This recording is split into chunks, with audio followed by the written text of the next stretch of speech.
साथियों नमस्कार।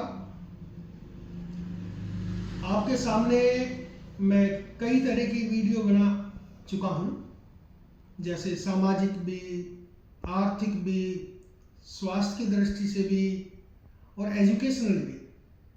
लेकिन आज कुछ हट करके एक ऐसा विषय चुना है मैंने जिससे कि हमारे देश में क्रांति लाई जा सकती है, और वो क्रांति लाई जा सकती है केवल प्राउड से। प्राउड क्या है? Progressive utilisation theory.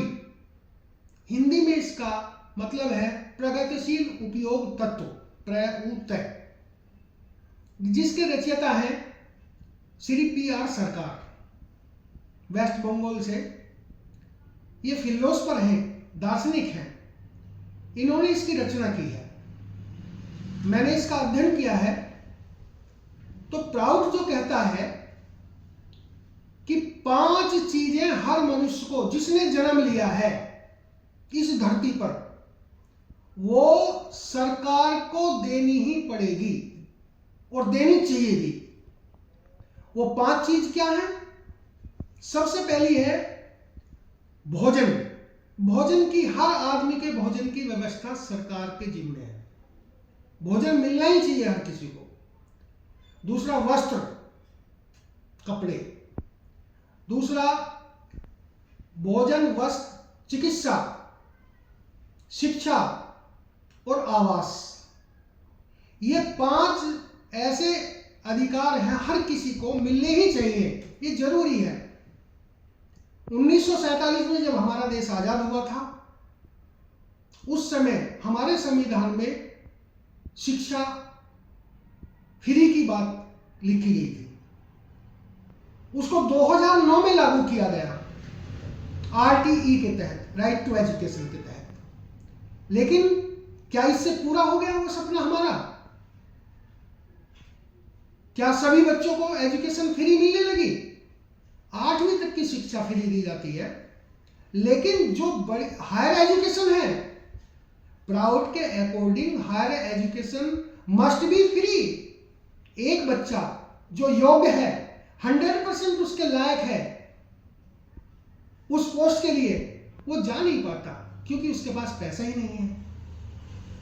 जिसके पास पैसा है, डोनेशन सीट है, वो पैसा दे करके आगे बढ़ जाता है। तो गरीब बच्चा कहां आगे बढ़ पाया? जबकि सबको समान पैदा किया है भगवान ने, तो सबको अधिकार है आगे बढ़ने का। फिर उस गरीब बच्चे की क्या गलती है जो वो गरीब घर में पैदा हुआ? इसलिए higher education must be free. वो सरकार की जिम्मेदारी है। भोजन की, वस्त्र की, आवास की, चिकित्सा की, शिक्षा की, ये 5 जिम्मेदारी सरकार की होती है। क्योंकि आज सरकार ने एक गरीबी रेखा तय करके गरीबी और गरीब होता जा रहा है, गरीब आदमी और गरीब होता जा रहा है, और अमीर आदमी और अमीर होता जा रहा है। गरीब की और अमीर के बीच में बहुत बड़ी खाई पैदा हो गई है। क्यों हो गई है? आज इसका समाधान मैं आपको बताऊंगा। हो सकता है कि कुछ लोग मेरी इस बात को अन्यथा ले लेंगे, उनको अच्छी नहीं लगेगी, क्योंकि इसमें पूंजीवादियों पर थोड़ा प्रहार होगा। क्यों होगा? कि गरीबी रेखा नहीं होनी चाहिए, गरीबी रेखा खत्म होनी चाहिए, अमीरी रेखा होनी चाहिए। कि भाई वो धन की कितनी भी, कोई भी सीमा है, वो सरकार तय करेगी कि इतने धन से ज्यादा कोई भी संचय नहीं कर सकता, इकट्ठा नहीं कर सकता।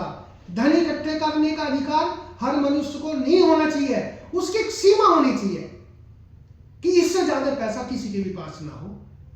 गरीबी रेखा खत्म करो, फिर देखिए गरीब अमीर होने लगेगा और बराबर लेवल में आ जाएंगे सभी लोग। तो और बहुत सारी चीजों पे इसका असर होगा।